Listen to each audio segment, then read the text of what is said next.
Саламатсыздарбы урматтуу телекөрүүчүлөр, радио көрөрмандар, мекендештер. Биз адаттагыдай күн сайын саат 9-да болчу республикалык штабтын пресс борборунда өзүбүздүн басма сөз жыйыныбызды баштайбыз.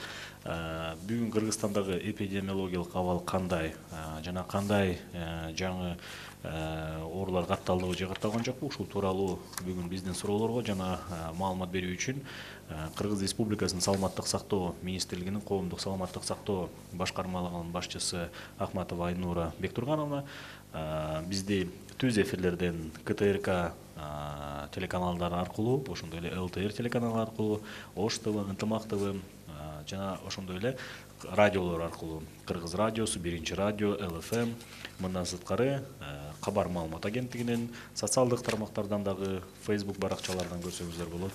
Бардык суроолорду ошол жерге дагы жазып, анан кайрылсаңыз дагы болот. Биз ошолорду берип, суроолорго жооп алганга аракет кылабыз. Доброе утро, уважаемые телезрители, радиослушатели. Мы начинаем нашу ежедневную традиционную пресс-конференцию в 9 утра в пресс-центре Республиканского штаба. На наши вопросы также об эпидемиологической ситуации в Кыргызстане расскажет начальник управления общественного здравоохранения Министерства здравоохранения Кыргызской Республики Ахматова Айнура Бектургановна. Вы нас видите и слышите в прямых эфирах на телеканалах КТРК, ЛТР, НТМА, Ош ТВ, на радиостанциях Кыргыз радиосу, Биринчи радио, ЛФМ, также информационное агентство Кабар, также в социальных сетях, в Фейсбуке и других источниках в социальных сетях. Айнура Бектургановна, какие у вас новости на 9 часов сегодняшнего дня? Доброе утро, уважаемые телезрители, радиослушатели и представители средств массовой информации. На 26 марта 2020 года, согласно данным Всемирной организации здравоохранения, количество затронутых стран и территорий составило 197. В этих странах подтвержденных случаев по всему миру составило 414 179 человек. В том числе выздоравливших по данным университета Джона Хопкинса составило 113 770 человек и смертей 18 440. Для проведения обсервации и возможной госпитализации граждан, прибывающих в Кыргызской Республике, силами Министерства здравоохранения и Кыргызской Республики развернуто койко-мест 2290. В стационарах развернуто 1623 коек, в резерве 715 коек, из них 215 коек – это палаты интенсивной терапии, и в резерве 68 коек. Локализация и количество коек будет обновляться в связи с учетом развития эпидемиологической ситуации в стране. На 26 марта 2020 года, с 5 февраля 2020 года в лабораториях республики проведено исследование образцов у 240 человек. У 44 человек результат положительный, то есть это говорит о том, что на 26 марта 2020 года в Кыргызской Республике 44 подтвержденных случая COVID-2019 или коронавирусной инфекции. Контактных всего 1328 человек, из них контактных по семье 363 человека, и остальные из этого числа это другие контакты, родственники, друзья, коллеги. Вчера мы оповещали о 2 случаях подтвержденных новой коронавирусной инфекции. Это у одного 5 контактов подтверждено, у другого 6 контактов, так как они находились в местах обсервации и затем на домашнем карантине. Если остановиться на состоянии пациентов, которые находятся у нас на стационарном лечении, то в удовлетворительном состоянии 122 человека, в средней тяжести 10 человек и тяжелое состояние у 6 человек. Они находятся в реанимационном отделении. Выписано 34 человека в удовлетворительном состоянии. Сегодня Кыргызстан уже регистрирует 44 случая заболевания новым коронавирусом COVID-19 в некоторых областях нашей страны. И еще раз я хотела бы сегодня остановиться. Что делать нам, всем остальным? Самоизолироваться, да. Самоизоляция. Что это такое самоизоляция? Это социальное дистанцирование. Это действие, при котором человек остается дома и должен выходить только при крайней необходимости. Это одно из самых эффективных мер во время чрезвычайного положения при COVID-19, которое применяется, используется не только в Кыргызской республике, но и во всем мире. Во время самоизоляции необходимо, во-первых, проявлять благоразумие и ограничить контакт с окружающими, осознавая социальную ответственность перед обществом и со своими близкими. Во-вторых, продолжать соблюдать личную гигиену. Чаще мыть руки с мылом не менее 20 секунд или обрабатывать их антисептиком на спиртовой основе, особенно после каждого посещения общественных мест. Это на сегодняшний день магазин, аптека и подъезд. А при кашле и чихании прикрывать рот и нос одноразовой салфеткой или чихать локтевой сгиб. В-третьих, проветривать помещение каждые 1,5 часа и увеличить кратность влажной уборки дома, обрабатывать поручни дверей, а также чаще дезинфицировать свои гаджеты, мобильные телефоны. Целесообразнее использовать наушники для смартфонов, чтобы исключить контакт телефона с лицом. Но также необходимо протирать свои гаджеты 70% спиртом. В-четвертых, организовать занятость, самозанятость всех своих членов семьи. Можно затеять генеральную уборку, проводить время за семейными играми и проводить чтение книг. Все это поможет снизить излишнюю тревожность и поддержать друг друга в период чрезвычайного положения, находясь у себя дома. И в-пятых, организовать работу дистанционно, перейти на удаленную работу или обучение, обеспечивать беспрерывное выполнение ваших функциональных обязанностей, что уже организовано у нас в Кыргызской республике. Еще раз хочу остановиться на том, что нужно делать, когда вы выходите из дома. Выходите на улицу в одежде с длинными рукавами, носите с собой салфетки, используйте их при открытии дверей, нажатии кнопок лифта и при открытии дверей подъезда и других действий. Выбрасывайте использованные салфетки в урны. Старайтесь меньше использовать наличные, обрабатывайте руки после каждого контакта с купюрами. Не трогайте лицо, нос, глаза без обработки рук. Используйте маску в общественных местах, в транспорте, в аптеке, в магазине. Старайтесь не пользоваться общественным транспортом. Соблюдайте дистанцию с другими людьми примерно 2 метра. И по возвращении домой, как я вчера отмечала, хочу еще раз остановиться на этом. Обрабатывайте руки антисептиком, снимите обувь, обработайте дезинфицирующим средством ухода, уберите ключи и сумку в отдельную коробку, которую вы выделите для этого. Обрабатывайте все, что вы приносите с собой. Обработайте очки и телефон 70% спиртом, верхнюю одежду снимите, оставьте у входа, затем вывести ее на балкон на 3 часа.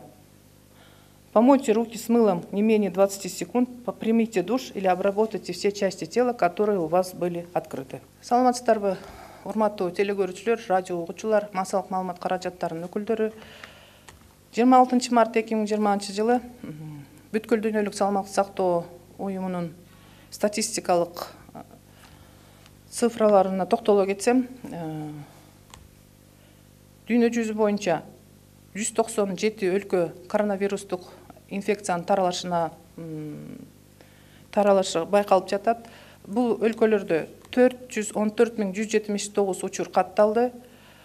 Айыгып чыккандардын саны 113.770 адамды түзөт. Ал эми каза тапкандардын саны 18.440 адамды түзөт.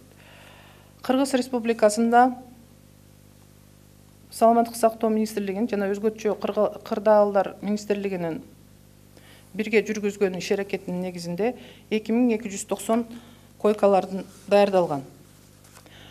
Стационарларда 1623 койка даярдалган, резервде 715 койка бар. Анын ичинен 215 койка интенсивдик терапия жүргүзүүчү палаталар, резервде 68 койка бар. Эпидемиологиялык абалга жараша бул койкалардын саны көбөйүү пландары түзүлгөн.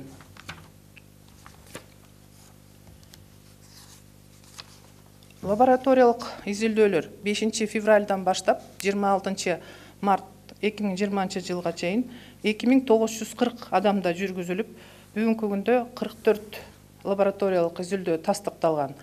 Ошонун жыйынтыгы боюнча Кыргыз Республикасында 26 март 2020 жылы тастыкталган 44 коронавирус COVID-2019 учуру регистрация болду. Ошол тастыкталган жарандардын контакттарынын саны 1328 адамды түзүп, алардын ичинен үй бүлөдө болгон контакттар 363 адамды түздү. Башка контакт калган санды башка контакттар түзөт. Булар туугандары, кошуналары жана башкалар. Ал эми кечээки айтып кеткен 2 жаран боюнча бирөөнүкү 5 контакт, экинчисиники 6 контакт. Булар атайын обсервациядан өтүшкөн, андан сырткары үйүндө карантинде болгон бул жарандар. Кыргыз Республикасынын айрым областтарында бүгүнкү күнү COVID-2019 инфекциясынын 44 учуру катталганына байланыштуу биз калгандарыбыз эмне кылышыбыз керек деген суроого дагы бир жолу кайрылып кетким келип атат. Биз калгандарыбыз эмне кылышыбыз керек? Биз обочолонууга барышыбыз керек. Бул самоизоляция. Обочолонуу бул социалдык аралыкты сактоо. Бул адам үйдө калып өтө зарыл болгон учурларда гана үйдөн чыгуучу аракет. Бул COVID-2019 вирусу чыкканда киргизилүүчү өзгөчө кырдаал учурундагы эң эле натыйжалуу чаралардын бири. Бул чаралар Кыргызстан өлкөсүндө, Кыргызстан жарандары гана эмес, бардык дүйнө жүзүндө колдонулуп, COVID-2019 инфекциясын жеңүүдө колдонулуп жаткан эң негизги иш-чаралардын бири болуп эсептелинет. Обочолонуу учурунда төмөндөгү эрежелерди сактоо зарыл. Биринчиден, акыл эстүүлүктү көрсөтүп, коомдун жана өзүнүн жакындарынын астындагы социалдык жоопкерчиликти моюнга алып, айланадагылар менен болгон байланыштарды чектөө. Экинчиден, жеке гигиеналык эрежелерин сактоону улантуу. Колду тез-тезден 20 секунд сайын жууп туруу же аларды спирт камтылган антисептик менен тазалоо. Муну өзгөчө коомдук жайларга бүгүнкү күндө бул дүкөн, даркана, подъезд барып келген сайын аткарыш керек. Ал эми жөтөлгөндө жана чүчкүргөндө ооз жана мурунду кагаз кол арчы менен жабуу же чыканактын бүгүлгөн жерине чүчкүрүү жана жөтөлүү. Үчүнчүдөн, ар бир 1,5 саатта бөлмөнү желдетип туруу жана үйдү нымдуу тазалоонун санын көбөйтүү. Эшиктин туткаларын тазалоо. Ошондой эле өзүңөрдүн гаджеттериңер, ноутбук, смартфондор, телефондоруңарды дезинфекциялоо. Телефонду бетке тийгизбей, смартфондор үчүн кулакчандарды пайдалануу. Бирок аларды 70% спирт менен үзгүлтүксүз сүрүп туруу зарыл. Төртүнчүдөн, үй бүлөнүн бардык мүчөлөрүнүн өз алдынча бир нерсе менен алек болуусун уюштуруу керек. Үйдү толук тазалоону баштоо керек, китеп окуу. Болбосо андан башка иш аракеттер менен алектениш керек.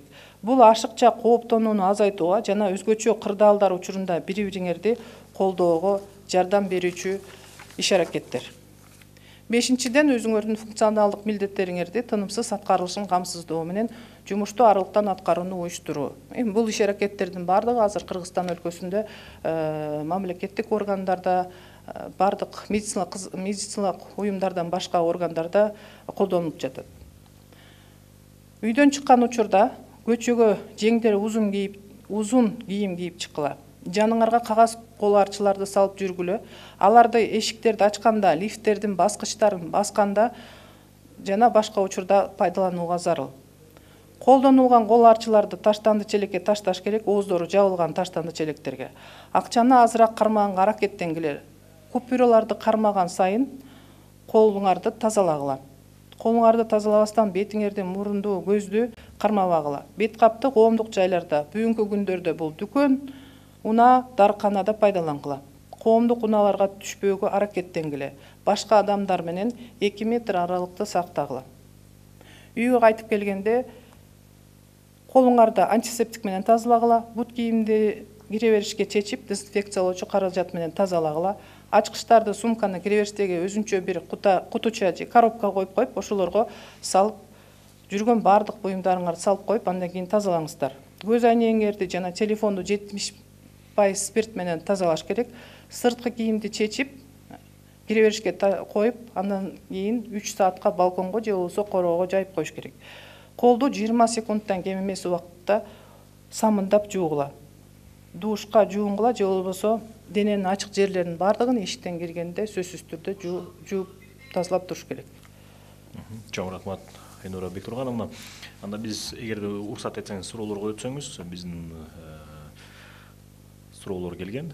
Бишкекте Испаниядан келген кишиден илдет жуктурган киши канча киши менен контакт болгону билиндиби? Ооба, ал киши Испаниядан келип, азыр андан кийин Америкага учуп кетиптир. Аял киши экен. Анын контакт болгон кишинин контактысы үйдөгү контактылар 6 кишини түздү. Анткени ал киши карантинде, үйдөгү карантинде болчу.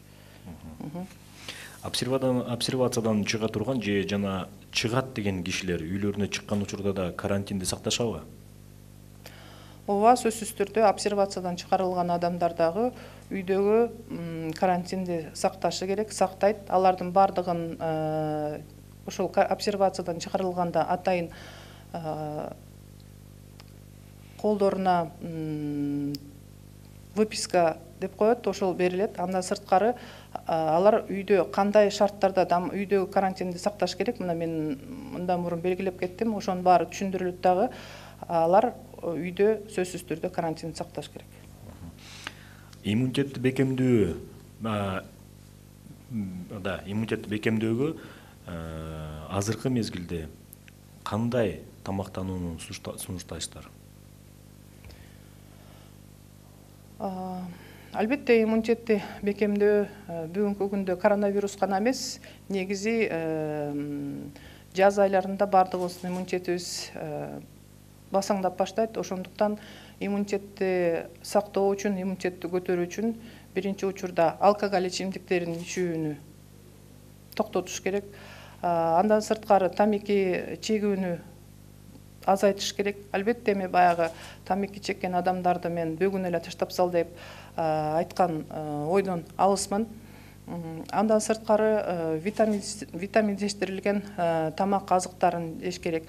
Витаминдештирилген тамак азыктары бул бүгүнкү күндө эң эле мына арзан биздин колубузга барып сатып ала турган азыктар. Мисалы үчүн бул савиз, ошол эле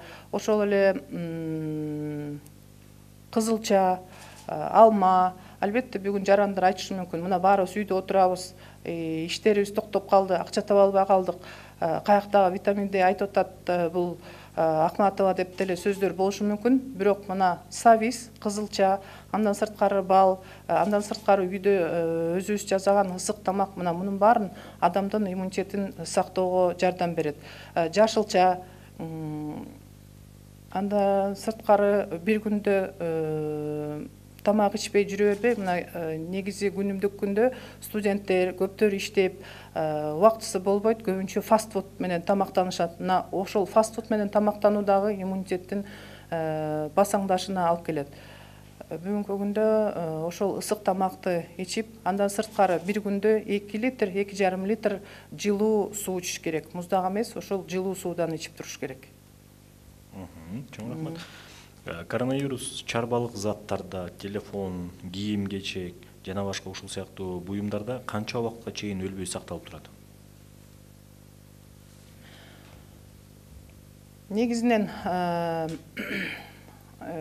коронавирус өзү тегеректе сырткы чөйрөдө 3 саатка чейин, а эми аэрозолдук абалда 7-8 саатка чейин сакталат деген бүткүл дүйнөлүк саламаттык сактоо уюмунун ошондой изилдөөлөрү бар.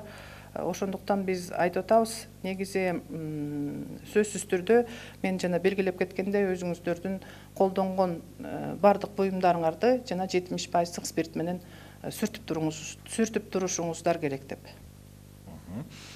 Азык-түлүк саткан маркеттерде эл көп. Маркеттин тазалыгы канча саатта бир жасалып турушу зарыл?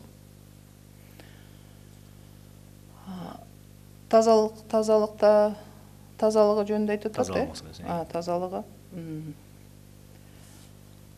азыр мен эле айтып кеттим, мына обочолоонуда, самоизоляцияда кандай үй шартында 1,5 саат сайын үйдү жууп тазалап туруш керек деп.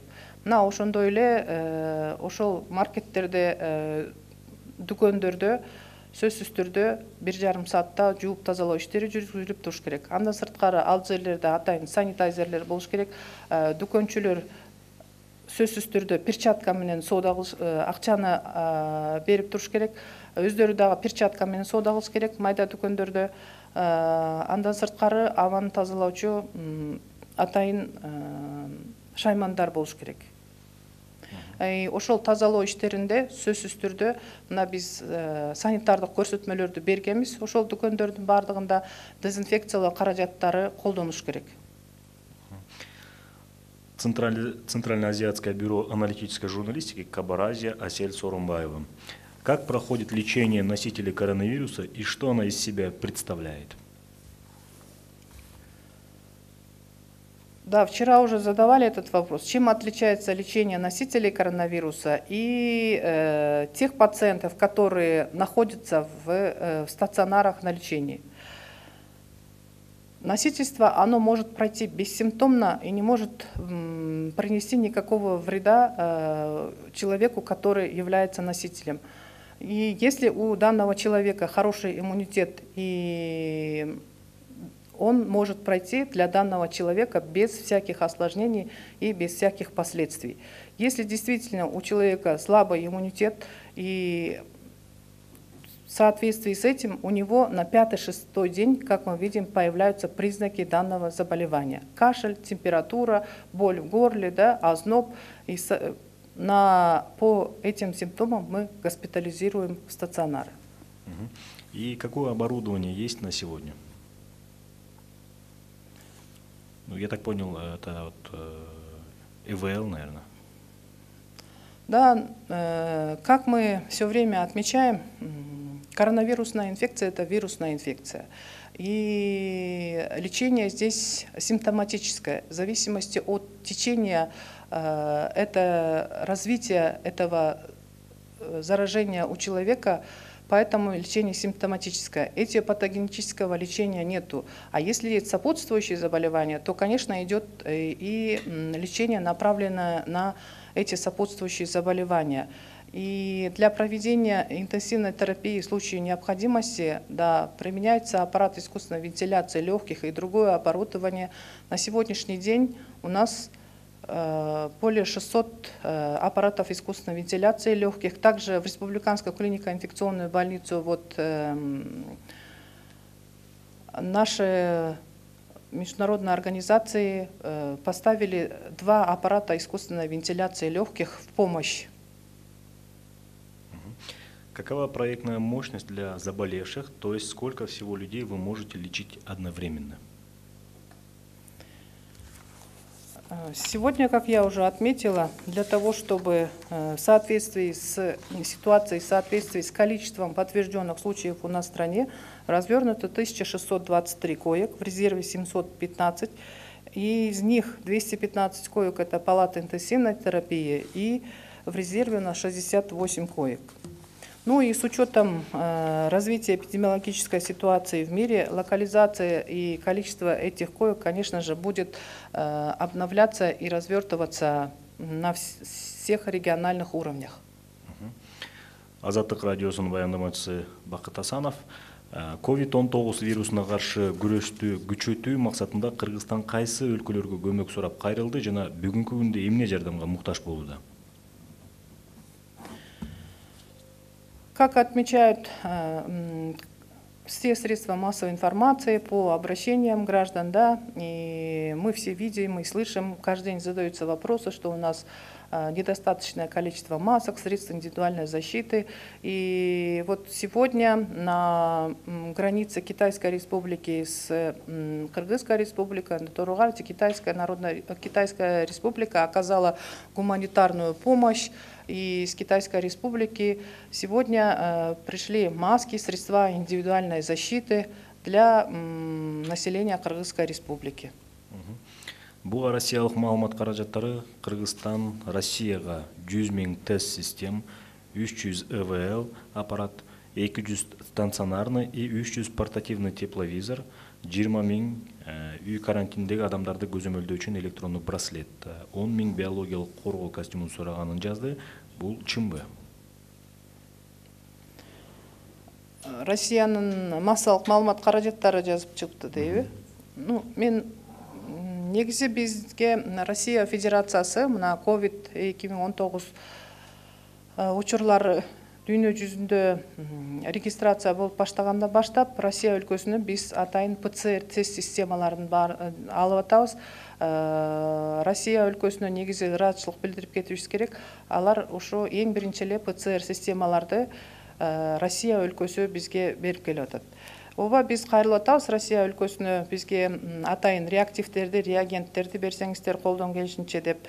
Эгер бет каптар болсо жардам беришиңиздер керек деп кайрылып, колунан келишинче жардам берүүгө кайрылып атабыз Россия Федерациясына. Бирок могу азыр айтып атат 1000 тест система, андан кийин мынча тепловизор деп, бул маалыматты мен текшеришим керек. Анткени кайсыл маалымат каражаттарына чыкты экен, эмнеге алар таянып ушуну чыгарды экен, биз муну дагы тактап анан айтышыбыз керек. Рахмат. Биринчи радиодон суроо. Аймактардагы медицина кызматкерлеринин коргонуу жабдыктары камсыз болгонбу? Айрымдары элементардык маска жок экенин айтышууда. Албетте биз бул суроого күндө эле кайрылып атабыз. Айтып атабыз, мына масканын негизи 197 өлкө бул коронавирус илдети менен бүгүн жабыркап отурат. Ар бир өлкөдө, биздин өлкөдө 44 учур катталып атса, ал эми өлкөлөр бар бир күндө 300 учур катталып атат. Ар бир өлкө бүгүн маскага муктаж болуп атат. Ар бир өлкө бүгүн ошол коргонуучу каражаттарга муктаж болуп атат. Ар бир өлкө биздин өлкөлөрдүн ортосундагы ошо маска чыгарган, ошол сактануучу каражаттар чыгарган өлкөлөрдөн границалар жабык болуп калды. Бирок ошого карабастан биз мына Кыргызстанда атайын производство иштеп жатат ошо маскалар чыгаруу боюнча. Эң биринчи ошол очоктордогу, эң биринчи ошол медициналык уюмдардагы иштеп жаткан кызматкерлерди маскалар менен жана коргонуучу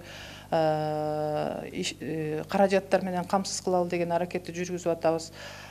Албетте, мына маска эртең менен түшөт, эртең менен болгон маскаларды, бизден резервде болгон маскаларды алып келип аптекаларга алынып келет. Ошол медициналык баягы COVID 2019 менен жабыркаган адамдарды кабыл албаган уюмдарга алып келебиз. Ал бир күндө түгөнөт, кайра биздин запастарыбызды үстүнөн дагы толуктап атабыз. Андан сырткары азыр белгилеп кеттим, мына биз бардык эл аралык уюмдарга кайрылганбыз. Андан сырткары бардык ишкерлер бар, жардам беребиз деген, аларга кайрылдык.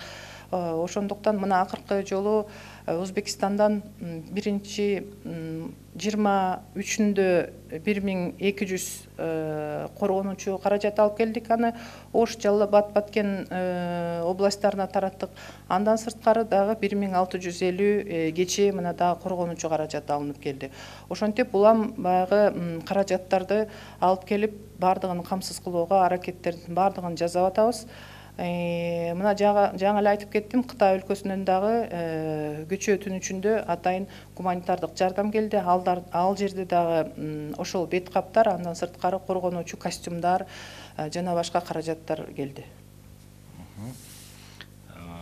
Марал радиосу Түмөнбай Абдинабий уулу. Айрым дүйнөлүк маалымат каражаттары COVID-19 вирусунун мутация болуп кеткенин, анын айынан жаш иммунитеттерге да залакасы оор болуп жатканын жазып жатышат. Бул боюнча кандай так маалымат бар? Негизинен эми бул COVID 2019 өзү жаңы вирус болуп атат. Жаңы Кыргызстан гана эмес, эң эле өнүккөн өлкөлөрдө дагы бул вирусту аягына чейин изилдеп чыгыша элек, изилдөөлөр жүрүп жатат.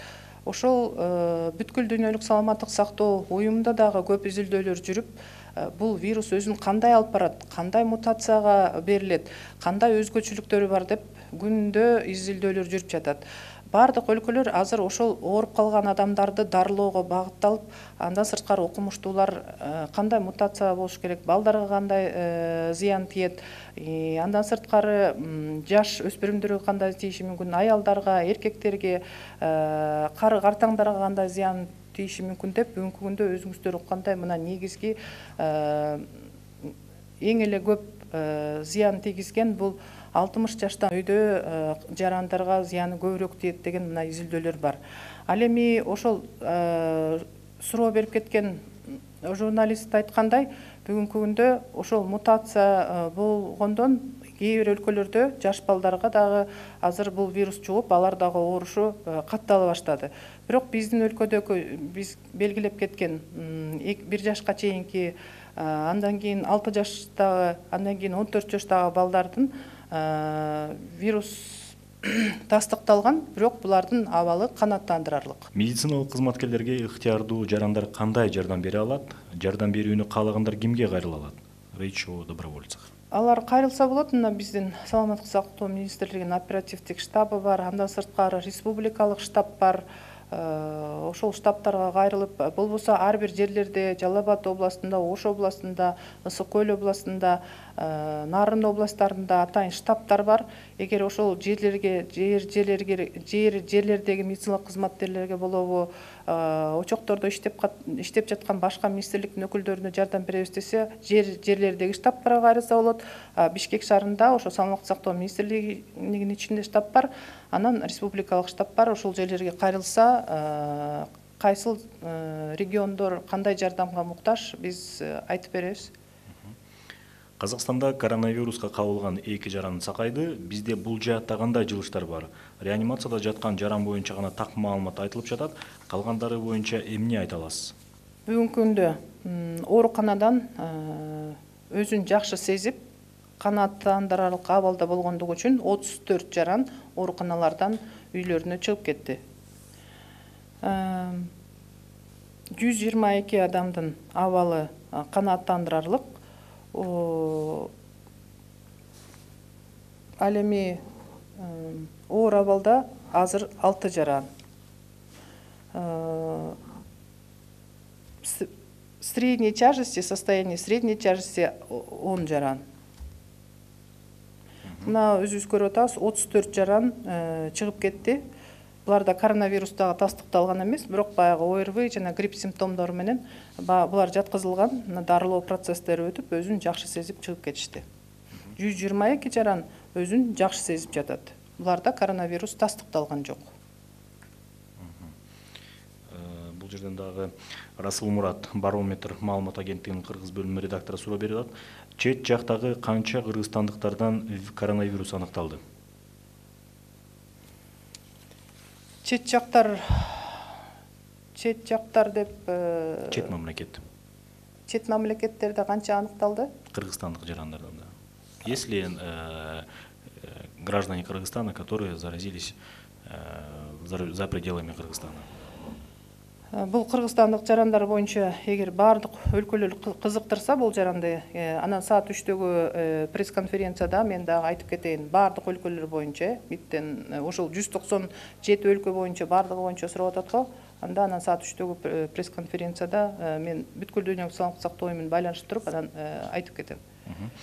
Учурда канча тест система бар Кыргызстанда, алардын саны жетиштүүбү?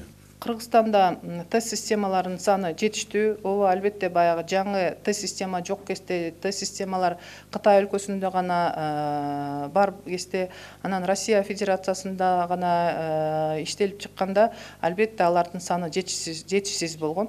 Бүгүнкү күндө мына өзүңүздөр көрүп атасыздар, тест системалар жардам катары гана келбестен Россия Федерациясынан, Япониядан келди, Турциядан келди жардам катары. Андан сырткары азыр ишкерлер дагы бул тест системаларды алып келүүгө даяр болуп атат. Ошондуктан тест системалардын саны жетиштүү. Азаттык радиосунун баяндамачысы Бакыт Асанов бир тактоо иретинде суроо берип атат. Станционардык дарылоодон өтүп жаткан бейтаптардын абалы боюнча айта кеттиңиз. Анын 120 кишинин абалы канааттандырарлык, 10 адамдын абалы орточо оор, 6 адам реанимацияда, 34 адам канааттандырарлык абалда ооруканадан чыгарылды. обсервациядагы адамдар да булар туурабы? Вирус табылган жок да булардан, анда эмнеге алар реанимацияда? Бул 6 адамдан вирус табылган адамдар. Булар ооруканада болчу да. Ана бүгүнкү күндө булар реанимацияга которулгандар. Вирус табылган 44 адам деп биз белгилеп атабыз. Мунун бардыгы ооруканада болчу.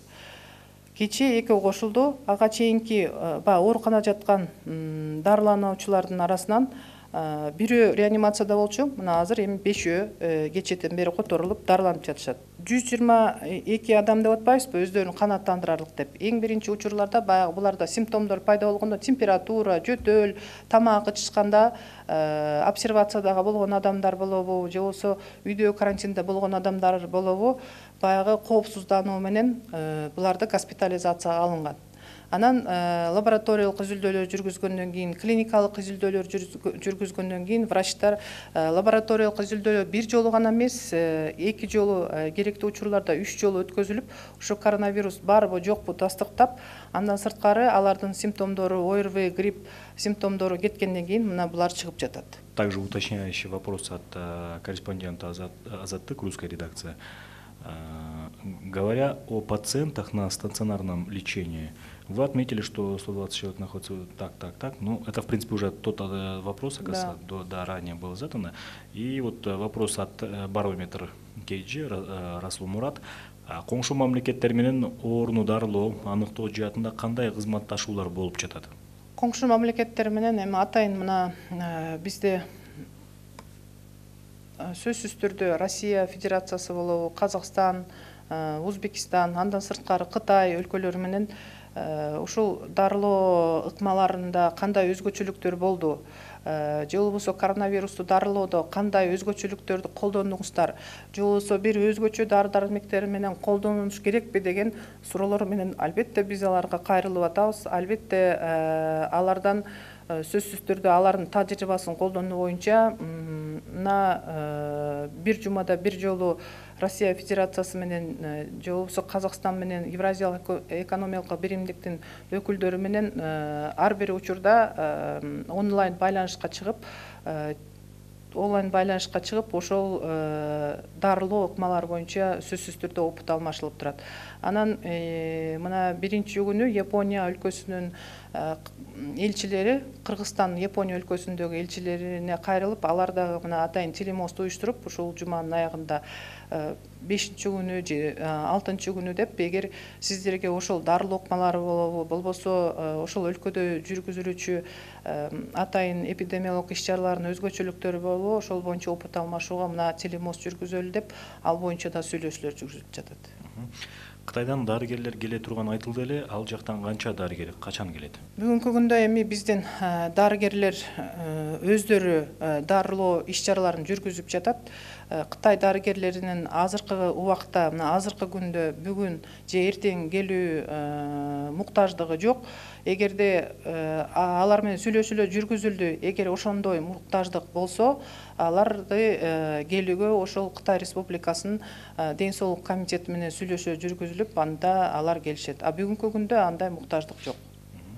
BBC радиосунун баяндамачысы Абдыбек Казиев: Казакстанда 2 киши COVID-19дан айыккан айтылууда, Кыргызстанда вирусу аныкталган 44 адамдын арасында абалы жакшырып, калыбына келе баштагандар барбы?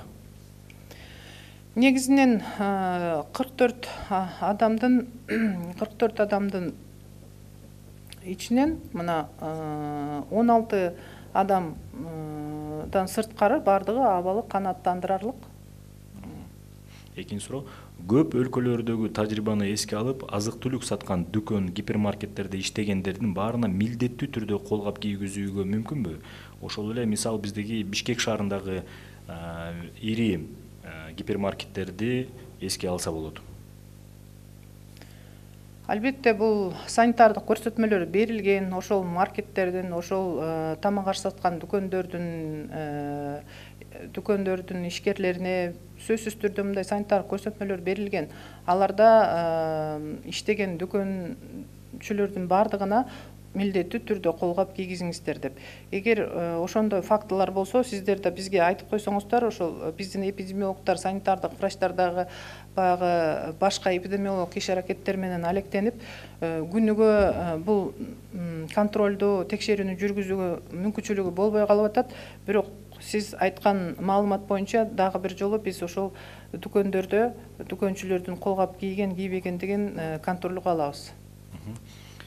Акипресс, агентство Акипресс, уточняющий вопрос. Можно узнать подробности о 6 госпитализированных, кто они, сколько им лет, какие у них сопутствующие заболевания?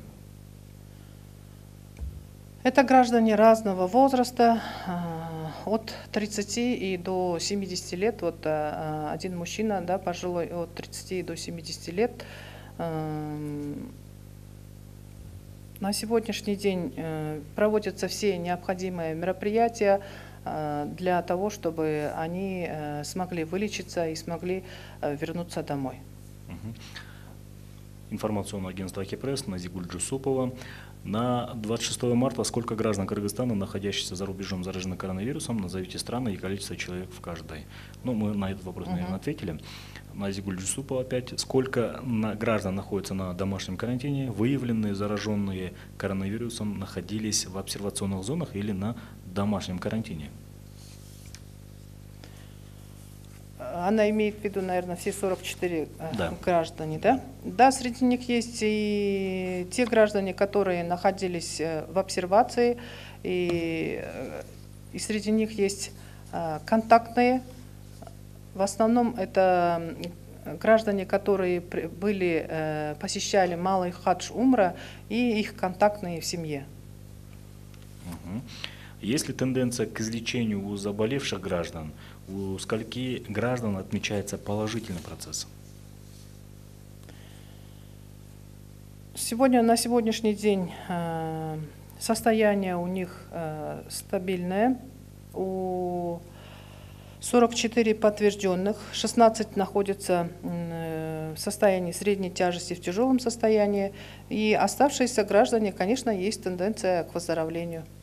А можете ли вы дать информацию о тестах в частных клиниках? Можно ли будет пройти за деньги? Нет, сегодня данный вопрос не рассматривается о том, чтобы пройти тесты в частных клиниках за деньги. Лабораторное обследование на COVID-19 проводится по решению медицинского работника. И если вы в течение 14 дней вернулись из стран, в которых зафиксированы случаи коронавируса. Если вы общаетесь с человеком, у которого COVID-19, вы обращаетесь к своему по телефону горячей линии или же по телефонам, которые вы знаете, к врачам, которые работают в центрах семейной медицины по месту проживания, рассказывайте им о своих симптомах, и они принимают решение о направлении вас на лабораторное исследование. Вопрос от Нурзады Танаевой. Она вот хочет уточнить. Про 10 человек в состоянии средней тяжести можете рассказать? Они тоже зараженные? Да, они из числа тех, у которых из числа 44 граждан, у которых подтверждены случаи коронавируса. Вопрос от обозревателя телекомпании «Пирамида» Сейль Харабекова. Правда ли информация о том, что коронавирусом заразились 2 врача и медсестра в Кыргызстане? Нет, эта информация недостоверная.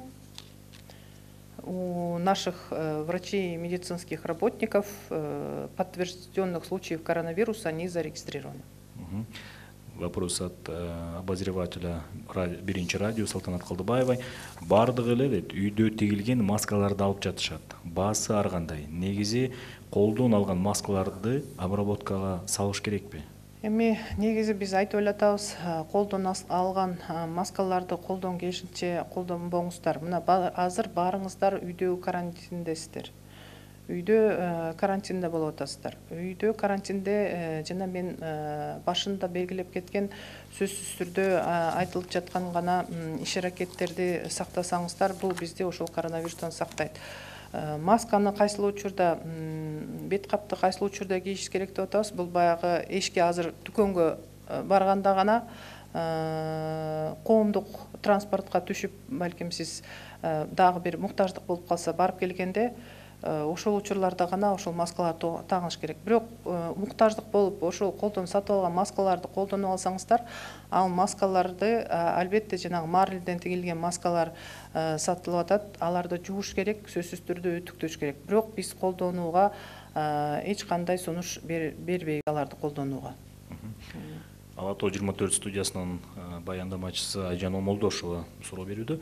Айрым сайттарда 2 адам каза болду деген маалыматтар жазылып жатат. Канчалык деңгээлде чындыгы бар? Элди дүрбөтүүгө багытталган маалымат. Эми ушундай туура эмес маалыматтарды элдин арасында тарабасын деп мына Кыргыз Республикасынын өкмөтү атайын ушундай брифингтерди уюштуруп, атайын ушундай пресс-конференцияларды уюштуруп атат. Мен элиме айтып кетейин дедим эле, бул туура эмес маалымат.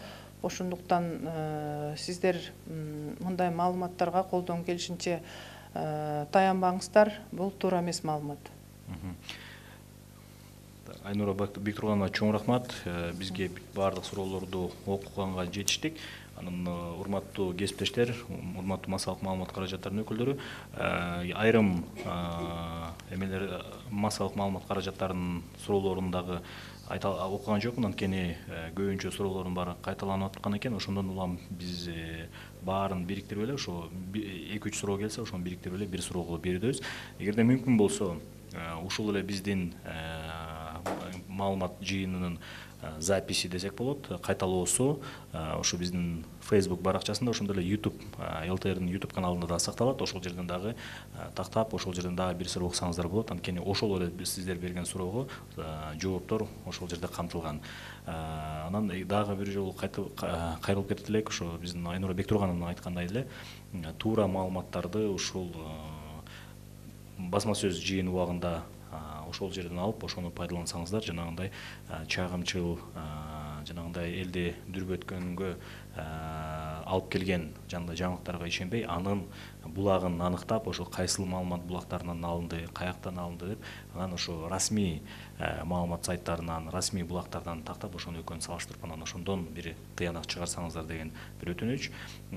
Сиздер биздин ЛТР телеканалы аркылуу, КТРК телеканалдары аркылуу көрдүңүздөр, ошондой эле Ош ТВ, Ынтымак ТВ, Биринчи радио, Кыргыз радиосу, ЛФМ радиолор аркылуу да түз ободон уктуңуздар, жана ЛТРдин YouTube каналынан дагы түз ободо көрдүңүздөр.